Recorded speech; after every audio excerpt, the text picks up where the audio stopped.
Do you want to turn a light on or do you want to do this in the dark? There we go. That's cute. Okay. We're rolling. The red button's red. Why, hello. Who may be listening to this? What's going on? This is a podcast called Dichotomy. This is episode 3. That's pretty cool.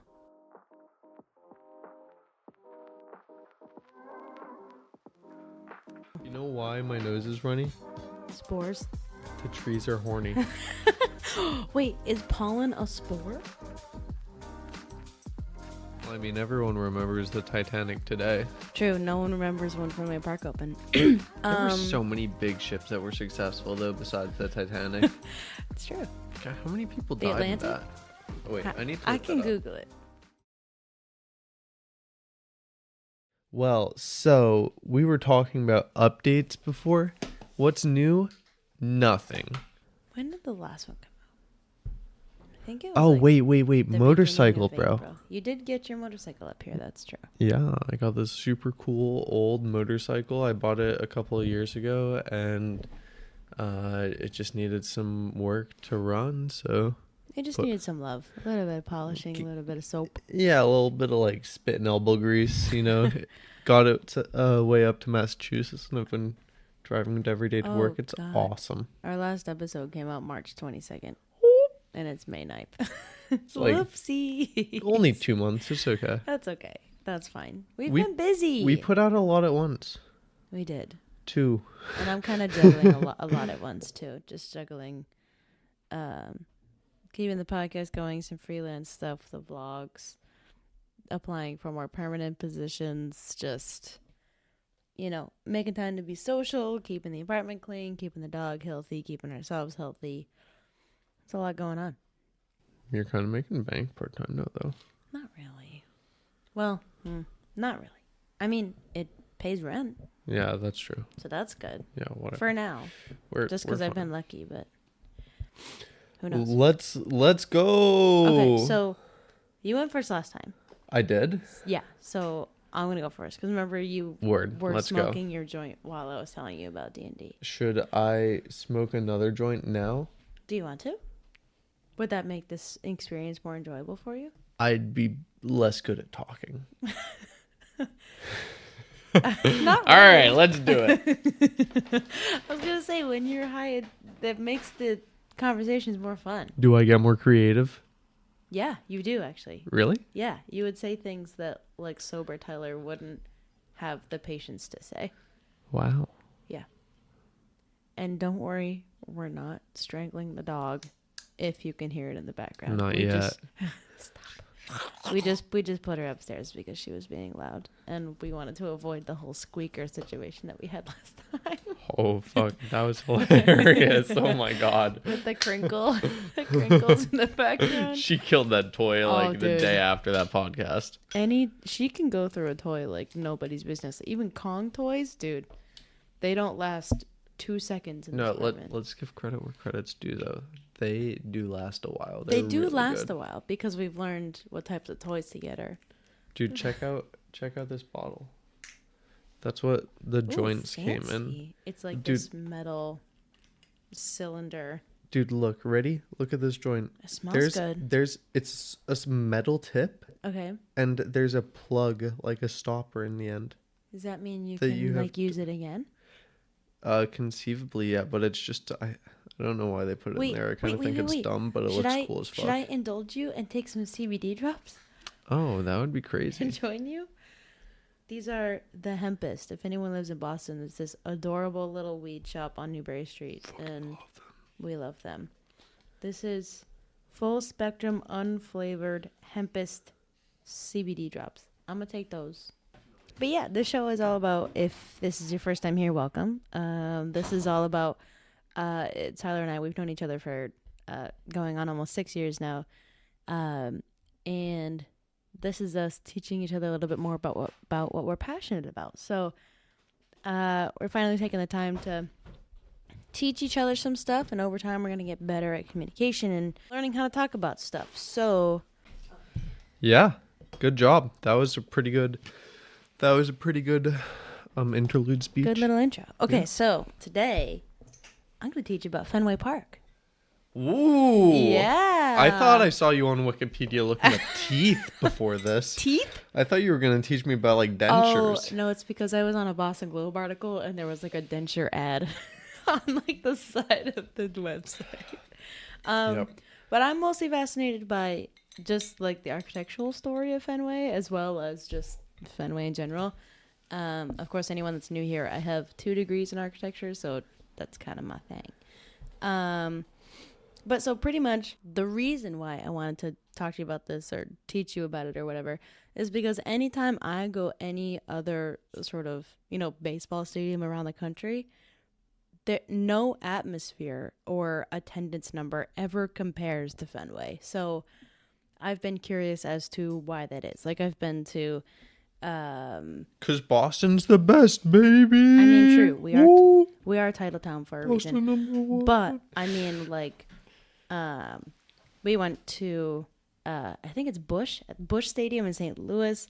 That had an insane amount of people, and similar vibe to Fenway, but there's just something about Fenway that makes it so different and so cool. And we could be a little bit biased, but that's okay. We're gonna start on the amount of visitors per season to Fenway. Do you have any guess for last season? So 2022. How many people do you think visited Fenway Park last season? Okay, so I'm going to guess each section there is 25 by 25. And I think that there are like... If every 12 seat is sections filled. in there, and let's assume 75% of the stadium sold every game because it's in a super collegey town. So, what's that? How many tiers does it have? 4? 3. 3. Mm-hmm. So that's 25 times 25. Don't know what that is. 500? Pretty close. I think it's 500. Is that stupid? No, it's not stupid. It's just not right. 625. 625. Okay, 625 times 10. Yep. 6250 times 3. So like, let's say 20,000 people a game. That's my estimate. Okay. And then how many games are there in a season? I honestly don't know that number. I think it's around 100. Let me see. Wow. Let me see regular season. Okay, what can you use that number to guesstimate how close I am? You're honestly pretty close. Oh, really? Yeah. Well, kind of. 162 games in regular season. And half of those are home? Yeah. Yeah, So- just about 81 are home and 81 are visitor. 81 times... Do you want the answer to 80 times 20,000? Yeah. That's 1,600,000. Is that how many people? I'm guessing it's at least 2 million. Yeah, it's at least 2 million. So last season in 2022, 2,625,089 people visited Fenway Park. And this season, obviously, the season just started, so there hasn't been much of an attendance yet. But the number is 615,262, which is just absolutely psycho. But the capacity at Fenway is 37,700 seats. So you're kind of close with 20, but you got to up it up a little bit. And it's interesting because there's more capacity at night during night games than there is during day games. So at night, they open up an extra 400 seats, which they don't open up during the day. And I'm assuming that's probably because, like, when you see day games and you see, like, half of the triangle in the bleachers in the outfield is, like, covered. And then usually at night, there's, people chilling in there. But, so, like, in 2021, obviously, the attendance was nearly half, 2.6 million, just because of COVID and the pandemic. So that was at, like, 1.7 million. And then the largest, like, attendance ever in a year was in 2009. And it was 3,063,699 people. Okay, Fenway word. What do these big numbers mean? Well, from 2009 to 2012, Fenway consistently got just over 3 million visitors. And since the pandemic, it has been sort of climbing back to that sort of 3 mil regular crowd that everything's used to. The largest attendance ever in one game was September 22nd, 1935, and there were 49,000 people packed into Fenway Park. And then security and just anyone else had to turn away 10,000 people. Holy shit. So if there were 10,000 more seats, there would have been almost 60,000 people in that place, which is just absolutely insane. It was a Red Sox versus Yankees doubleheader. Of course. And the Red Sox lost both games. Oh, of course. They used to be bad. I hear they're good now, though. Curse. Oh, the curse of Bambini. The curse of bamboo. No, the Red Sox had a curse on them for such a long time. We didn't win anything for, I don't know. It could have been 100 years. I don't know if it was 100 years. It might have been like 70 or 80 or something. Skill issue. You're telling me? This is Editor Sam coming back at you. And I realized Tyler was onto something here during this part. And he, had a little bit more information than I did. Or I just forgot about it and just didn't talk about it. But Tyler's talking about the Curse of Bambino, which was in, I had to fact check myself and sort of understand. So it was a bad omen placed on the Red Sox after they sold Babe Ruth to the Yankees after the 1919 season. So then the curse was sort of used to explain the lack of World Series wins by the Sox, and it was for 86 years until, obviously, 2004. So maybe the Titanic sinking had something to do with it, but mostly it was the Curse of Bambino.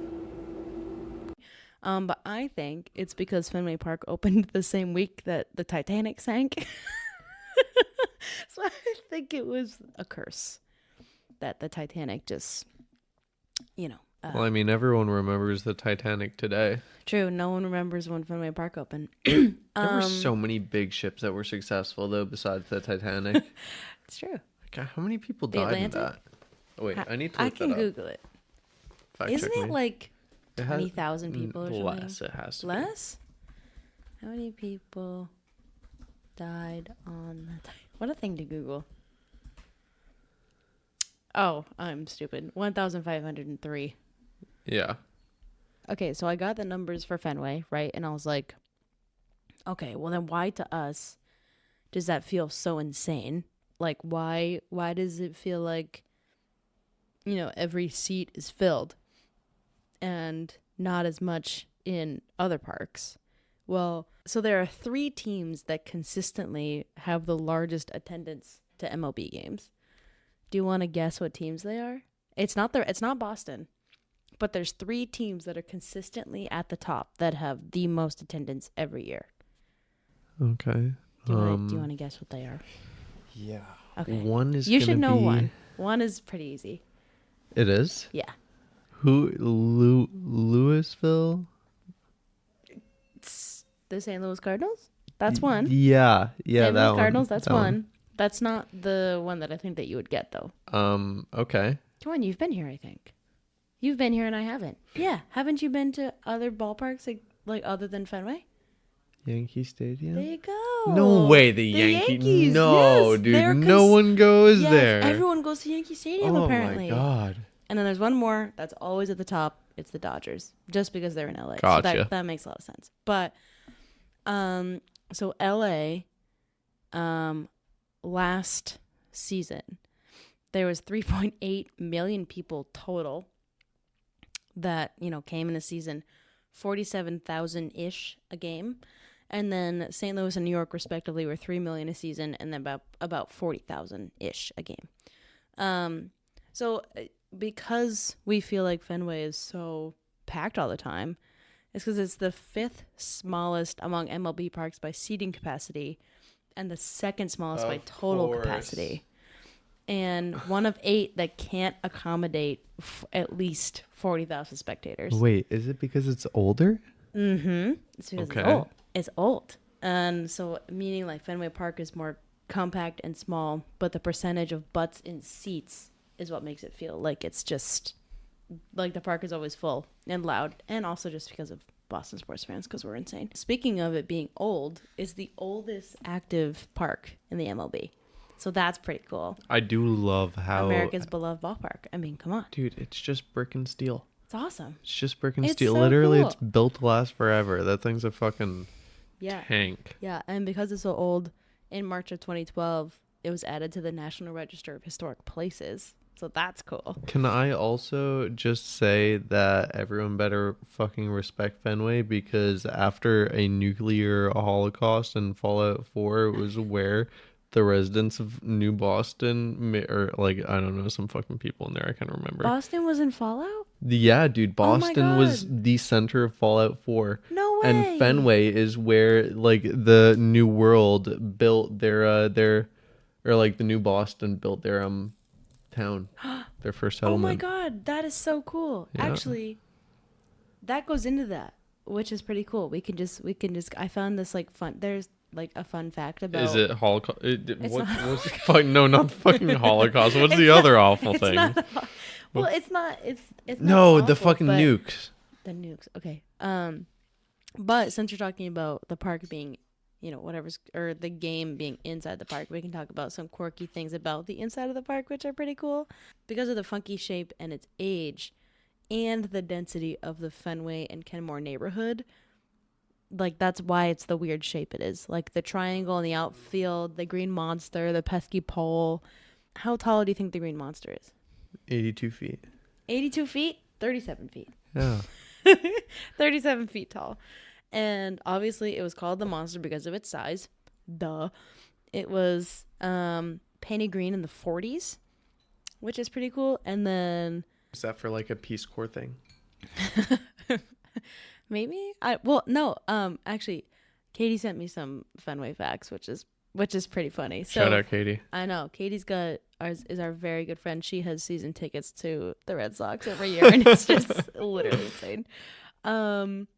But she sent me something along that line where Gene Yaki is the one who picked the iconic green color. So, Yaki Way.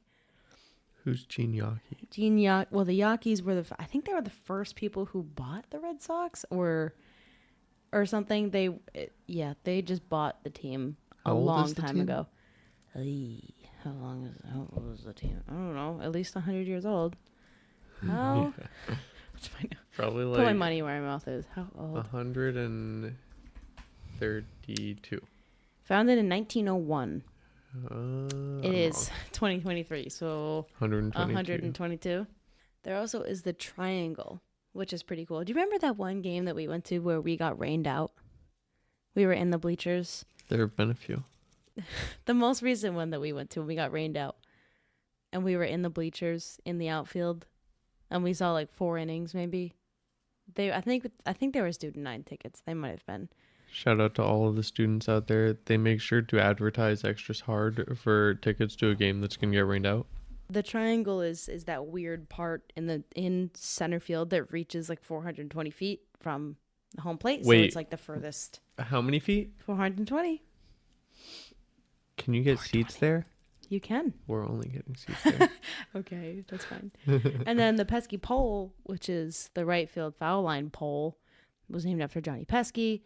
He was kind of like a lighter hitter who hit nearly 6 of his home runs around the pole and like never actually hit the pole, so they called it the pesky pole, which is cool. But yeah, they think because there's a weird angle on the wall in right field line and the pesky pole that it had to be pushed in because of the zoning guidelines in Fenway or something like that. Like that, if you look at like an overhead map of Fenway, the curvaceous right field corner may have been the result of the park being built inward from its Ipswich Street boundary. The curvaceous corner? Mm-hmm. The park is thick? You could say that. And then like the Green Monster like was involved of the construction of a retaining wall to hold back Lansdowne Street, which is, directly behind it. It used to be called Duffy's Cliff, but then they made the monster and then it just stuck.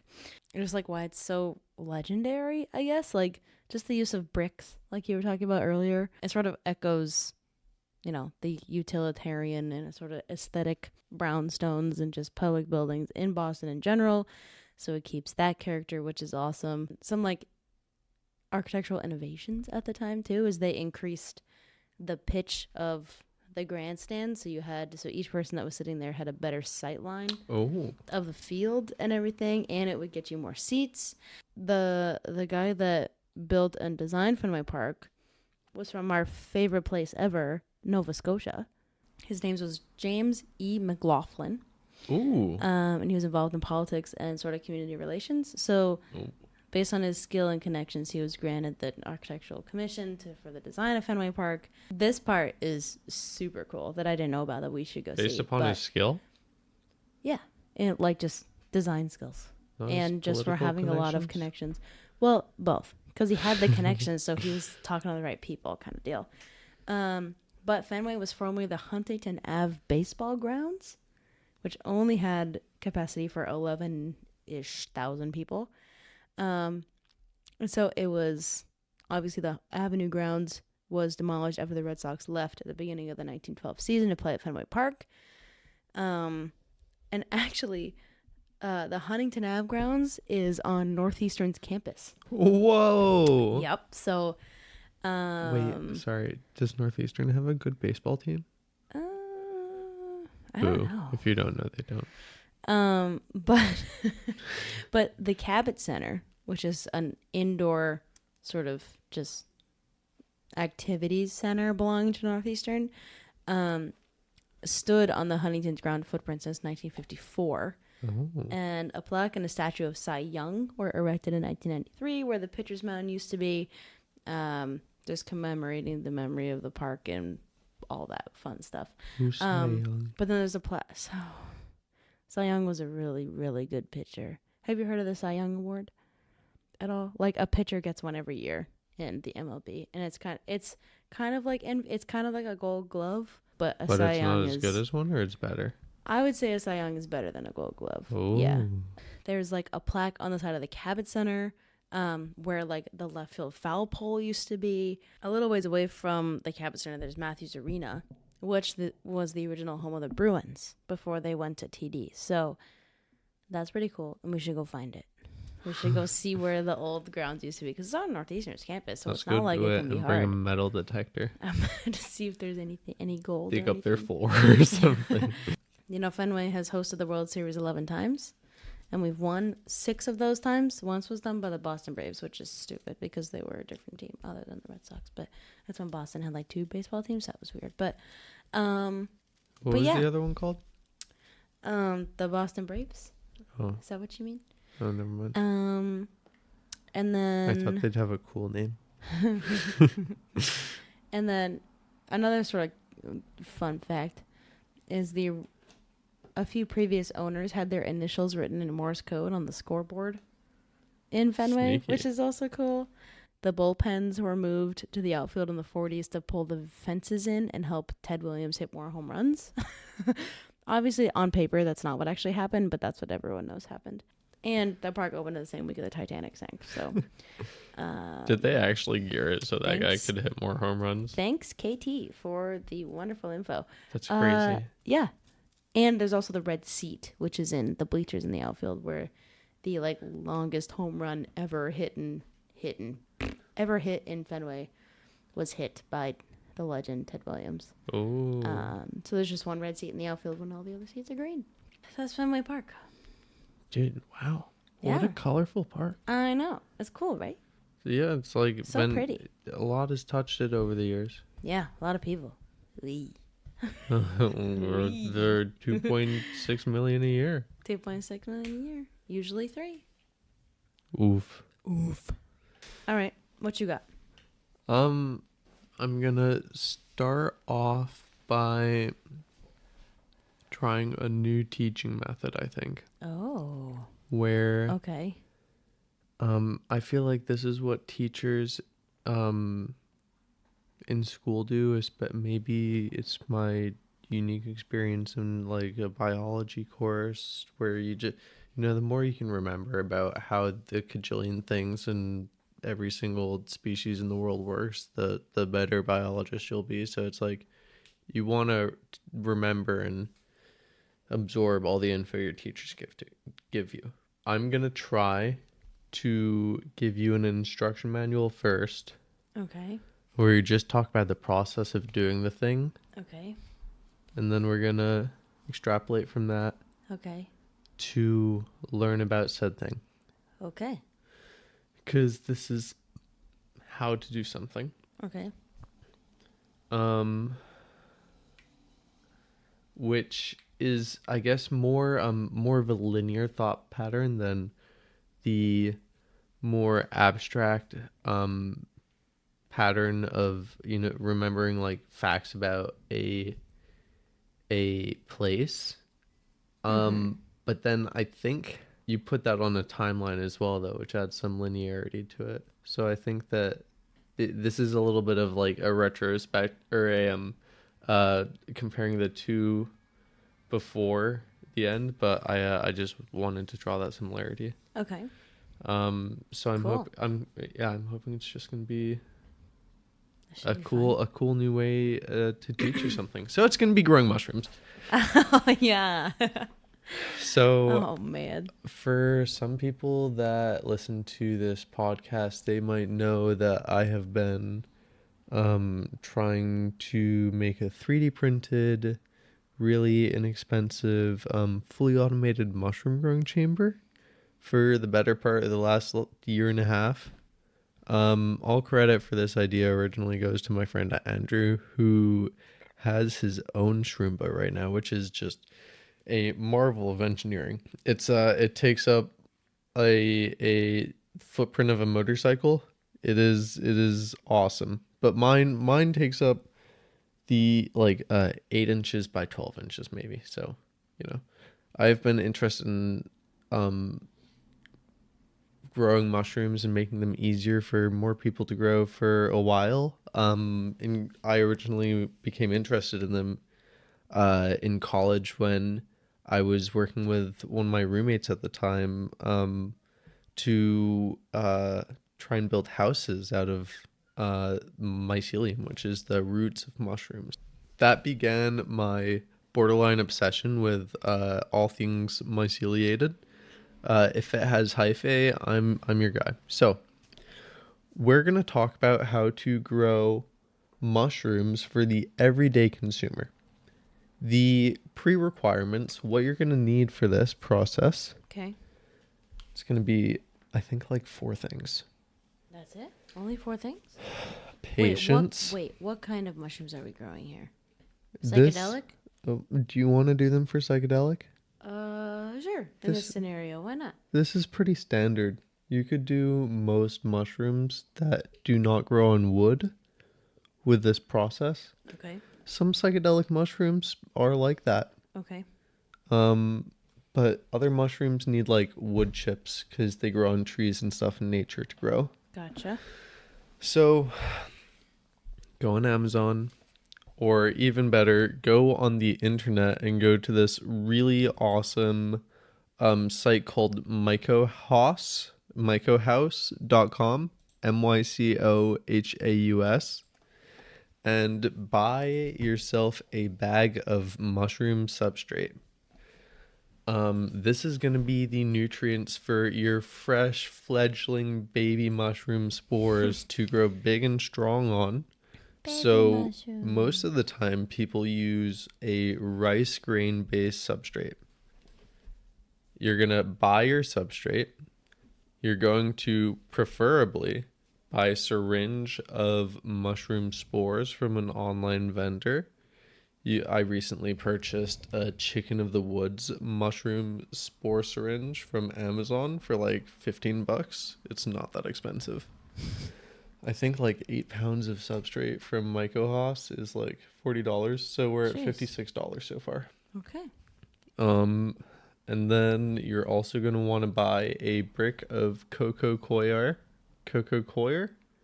I have no C-O-I-R? I have no idea. Never heard of it? No. Coir? Okay.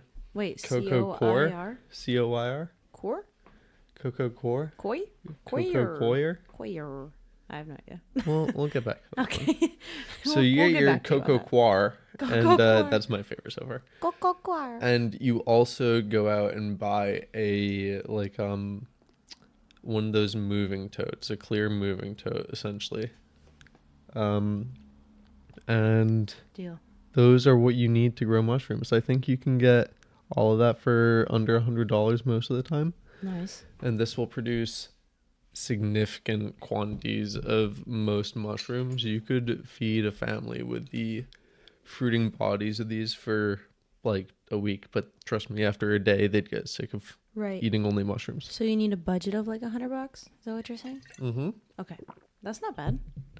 Especially for this quantity. Yeah. You could work with a lot less. All you really need is like a syringe and a few bags of Uncle Ben's rice. Does one spore equal one mushroom? One spore equals a fuck ton of mushrooms. Whoa, okay. But how many spores are in each syringe? It really is really variable. Oh. Technically, you only need one to colonize a whole bag, but the more spores you have, the faster it colonizes because you get that hot start, you know? Yeah. Good question. Good question. So let's put this into a step-by-step procedure. Okay. So you have your bag of rice grain that you bought for your mushrooms. Mm-hmm. If you buy it from Mycohaus, mycohaus.com, shout out. I have no affiliation. I don't fucking know them. No sponsors. Maybe I should contact them after this. Maybe. Yeah, no, so, totally. If you go out and you buy a bag of substrate from their website or a few, they come with needle injection ports. Okay. We need needles because they are pretty fucking sterile to work with. You don't want your bag to get contaminated with bacteria or other spores, fungal spores from outside in the air. They're low, just floating around in the air. It's horrifying. Wait, like right now? You just breathed in so many fucking microbes. Really? Yeah. Uh-oh. Dude, we don't have an air filter down here. We don't have an open outside, window. That's how spores work? There's a load of shit outside. Dude. Whoa. You know why my nose is runny? Spores. The trees are horny. Wait, is pollen a spore? It's a sperm. Is a spore an egg? No, spore is like a general term for like. Is it a sperm too?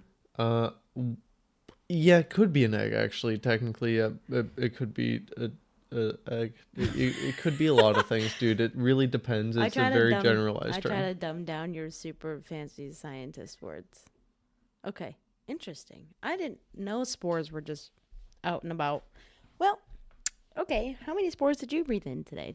We're not gonna talk about those numbers. Sorry. Okay. Syringe. So lots of spores. You have your bag and you have your injection port. You pull out your syringe. I'm sorry. Let's go. What does an injection port look like? Is it like a plastic? It's a small rubber circle. Oh. Yeah. Like a ring?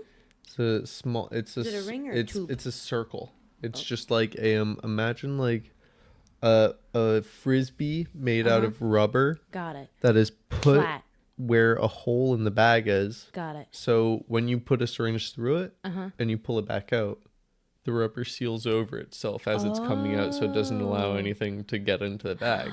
Gotcha. Okay. Glad I asked. Really good clarifying question. I was picturing like the caps to needles, like the plastic caps you put back on needles. I was picturing something like that. Not quite. And that would just. Good clarifying question. That's good. You get it? I do. Okay. Got it. So that brings up a huge thing, which is sterility, which is really important through this whole procedure. That will be your biggest nightmare, and that is why I'm making the mushroom growing chamber. Because it's hard to be sterile at home. I'll talk from experience. You know, I'm a fucking microbiologist. Yeah. I work with bacteria all day. For sure. It just sucks when you see fucking moldy mushrooms growing on your bacteria plate. Shit sucks. You're like, oh, those damn spores. Those damn spores got me again. So you have your bag, you have your injection port, you take your syringe that you have full of mushroom spores that you bought from an internet vendor. You can get mushroom spores for psychedelic mushrooms on Reddit if you want, but I'm not endorsing you to go out and get those in any way, shape, or form. Not at Because all. that would be very illegal. Right. We're just, speaking options. Yeah, people are interested in this, and I'm not in any way, telling people that they should go and do this. You watch. One of our super unassuming friends is gonna come up to us and be like, "Hey, can I have some mushrooms?" Grow them yourself. I'm teaching you how. I know. I know. But you gotta get the spores somewhere. So you take your syringe. Yeah. Normally there's two parts to the syringe. It's the stabby part and the injection liquid body part. You have to screw those onto each other, right? Okay. And then you unsheath your needle. Okay. Be careful, don't stab yourself. You can go to the hospital if you want to, if you do stab yourself badly. Otherwise, I think that you're probably fine. The spores aren't super dangerous to stab yourself with. Got it. Okay. Have you ever done that? No. Not on accident? You haven't pricked yourself or anything on accident? No, what? No, Sorry, I've used syringe tips to I'm not gonna talk. Yeah, about don't. I get infections on my thumbs. Yeah, we both have thumb problems. It's nasty. Okay, sorry. YOLO injection. Inject you're bag. gonna IV. You're gonna fucking stab that fucking bag and straight in the injection port with that needle. Got it. But you're gonna sterilize it first.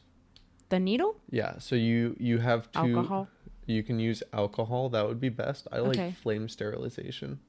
Oh. You can. But alcohol would work best in this case. Got it.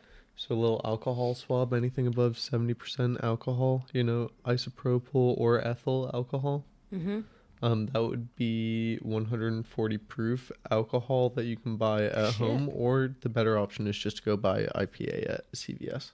Gotcha. So you clean your needle down with that, and you inject it into the bag of mushrooms, and then you stick that motherfucker in a place that is between 70 and 80 degrees Fahrenheit. Okay. For around between 3 and 6 weeks normally. Okay. Does it have to be sealed? Can it just be on your counter? A dark place. Got it. In a dark place. Is that where the container comes in? Yeah. Got it. I use an upside down cardboard box. Oh, that's a good one. Yeah, and okay, then so under it doesn't the have cardboard to be box I have a little they call them plant seed hatchling things. Uh-huh. They're to propagate plants. Gotcha. So it doesn't have to be vacuum sealed or a highly controlled The bag that you inject it into is already that environment. Got it. Yeah. Okay. So you leave it for a few weeks. Yep. You come back to it. You can check on it every so often. Watch those babies grow. They're really pretty. The hyphae form really gorgeous patterns. At our second apartment, almost 2 years ago, you had so many of them, just everywhere. They were really pretty. Oops. All of those plates went bad, unfortunately. We had a water issue and had to restart the old mushroom collection. Mm-hmm. So once those 3 weeks have passed, what you can do is you get your brick of coco coir. Mm-hmm. What even is that? It's just coconut fiber husks. Oh, I was picturing a block of styrofoam. Stringy shit. Is it light? It's very fluffy. It's very fluffy. Okay, kind of like a massive cotton ball? No, not quite cotton. Think about the rubbing a coconut. That stuff. So it's husky. But it's light? It absorbs a lot of water. Got it. Really good at maintaining moisture. Got it. Okay. Which is why we're going to use it, because mushrooms are 80% water. Okay. So all of the real food that they need is already in that original substrate that we put them in. Got it. That's why we want a lot. Okay. So we take this coco coir. Coir? We break that shit up. Okay. Put that in the big tub that we got. Got it.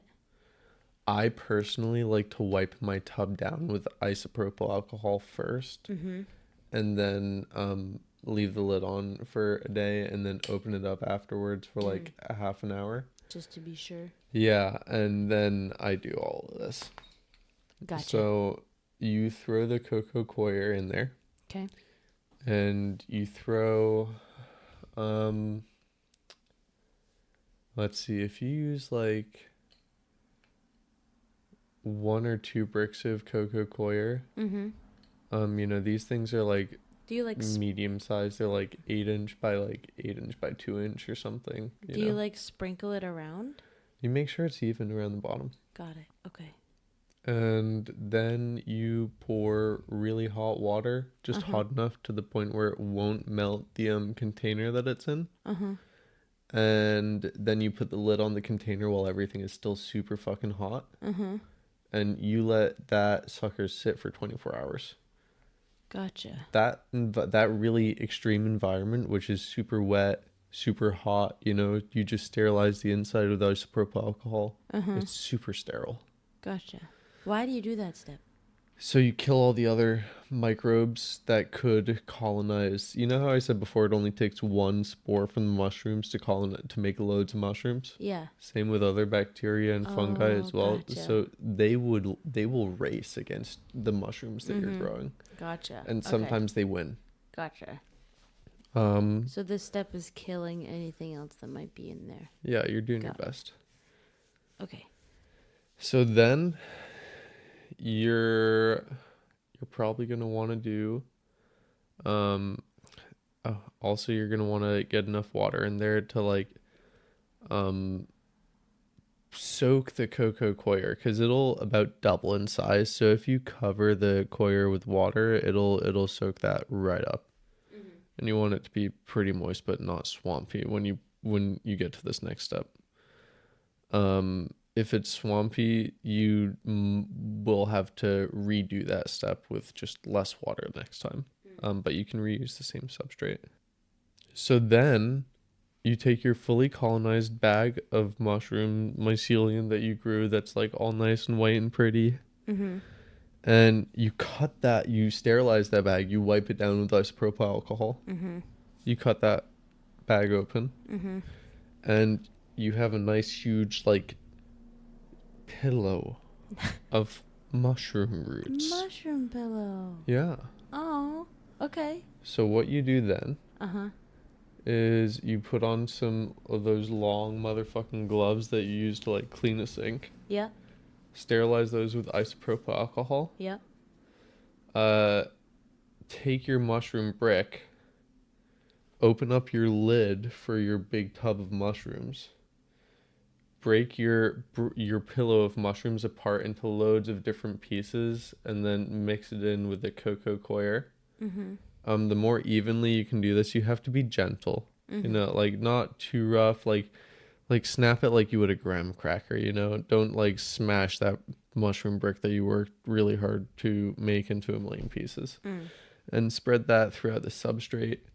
And then put the lid back on. And then what? You wait. For what? 2 weeks. Okay. Like 10 to like 14 days. Okay. And then you start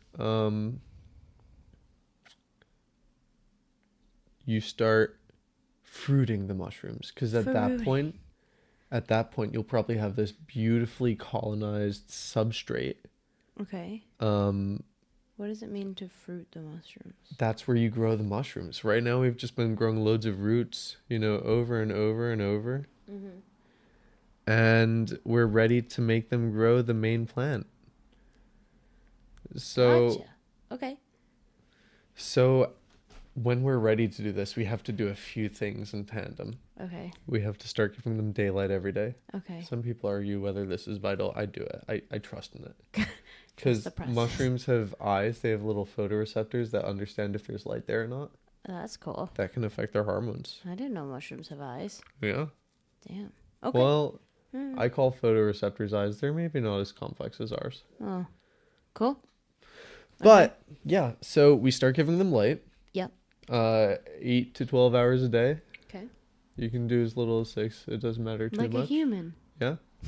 Well, humans need more than 6. So Oopsie. when you wake up, your mushrooms wake up? If they get light, yeah. You wake them up with you? And then you start doing fresh air exchanges too. So like twice a day, Okay. you go over, you take the lid off of your container. Mm-hmm. You fan it a little bit. And then you maybe mist the sides of the walls if they don't have condensation on them. There should be a tiny amount of condensation on your walls at all time that lets you know that there's a good amount of humidity in the chamber. Mm-hmm. And if you keep doing this for long enough and you do it right, your mushrooms will turn into mushrooms. Whoa. Yeah, they'll grow. You will grow. So like the substrate so far has colonized about 1/4 of the like height of the mushroom chamber tub that we're talking about. Yep. The rest of the mushrooms will take up the other 3/4 of the tub. Gotcha. They will provide a bountiful harvest for you to eat. Damn. So let's recapitulate. Okay. Stab spores into bag. Yes. Let bag grow in dark, hot environment for 2 to 3 weeks. for a month. Yep. Take bag out of hot, dark environment and mix in with sterile expansion substrate. All it needs to do is be wet. Yep. Then wait 2 weeks. Yeah. Then light and fan and moisture the mushrooms until delicious bodies are formed. Bodies. Delicious bodies. So we can talk about each part about what's important there, even though I kind of did while I was going through that part the first time. I think that was really cool because like that recap was helpful because I got the first descriptions of everything first, and then the recaps of everything, and just the whole process was cool. I should have given that first, but I kind of had to get there. No, because then that would have like ruined my intrigue. Because then I would have known what the next steps are, and I wouldn't have been as interested. Nice. So now we have to do the typical. We have how to. are they related? Technically, we could just stop right now. We could. All right. But wait, there's more. Or like, how are they different? Or how are they similar? Fenway and growing mushrooms. It could be kind of about the just concept of colonization and just community. Because, Fenway has brought millions and multitudes of millions of people to Boston. So No, not millions.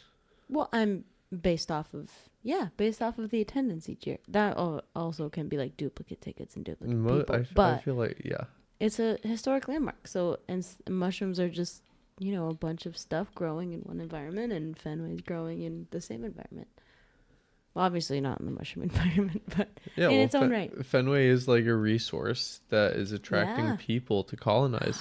Would you say the people are spores, or are they mushrooms? Maybe I feel like Fenway is the environment, and the people are the spores. And then when they're both together, they make the mushrooms. It's weird because it's like Fenway is like just this bright fishing lure that attracts other smaller creatures that feed it. Yeah. It's kind of like one of those lamprey fish. In Finding Nemo. So you're the mushroom man, right? You know a lot of different mushrooms and there's species and all that. Which species would best fit with Fenway Park? And why? I think that there is there's a giant mushroom mass. Okay. Super old, largest living organism in the world. Oh yeah, that one. I think just because of its age and size. True. Where is that again? Isn't it in like the rainforest? Oregon, I think. Really? Damn. Somewhere up there. Wherever it is. Washington, Oregon. Bates me. We should go visit ground. Okay. I guess they're both large and old, and they draw a lot of accreditation from in their fields because of those things. True, they do. But how do I think growing mushrooms in Fenway are similar? Yeah. Okay. Or like, what's a dichotomy that can emerge from the two of them? I feel like they both have one provides. They both are providers. Mm-hmm. They both are definitely they yield something. You know, it's They like do. Fenway is an experience. Mm-hmm. It yields the experience of watching the sport, going to visit Fenway. Mm-hmm. Growing mushrooms yields a product. You know, like at the you're making something. So I guess Fenway is also making a event. You know, a social event. Yeah. So they're creators and providers in some way. That's a stretch. I know. No, Give me it's a fair. break. It could just go back to like lots of smaller sort of separate things coming together to make a greater, larger than life, larger than oneself sort of thing. Oh yeah, yeah, that's great. Yeah. Yeah, that's perfect. Mushroom are Larger grown than of a life. load of hyper interwoven roots. And if you think about it, every human being is connected in some way. If we go really crazy. I mean, according to all burnt out hippies, Buddhists, and neurologists. True. Or there's that theory that everyone with blue eyes was born from the same person. So you and I are siblings. Sorry, that's gross. I haven't heard that one before. That was that. That's obviously not true, or it could have been, but from the first human ever with blue eyes. But that's probably not true. But you know, you got to start somewhere too, right? Yeah. Why couldn't? Actually, you could relate the process to growing mushrooms, like how Fenway went from the Huntington Avenue Baseball grounds in Northeastern to this massive, beautiful stadium too. It's just like it took the process to grow into a wonderful, beautiful little mushroom. Oh, it's a 2-stage process, just like It's a two-stage the process. instructions. You know, Yeah. it's a It's a proof of concept. you grow the small bag first. Yep. Then you grow the big bag that has the mushrooms. Proof of concept. Execution. There you go. Bim bam. Drop the mic, dude. Okay, that was cool. This is a long one. He actually dropped the mic. This is a long episode, but we had fun. Anything you wanted to say? Anything you want to say to the beautiful people that are listening to this? Destroy all nations. Make the world a better place. You know the drill. Love you guys. See you at the next one. Peace. Peace out.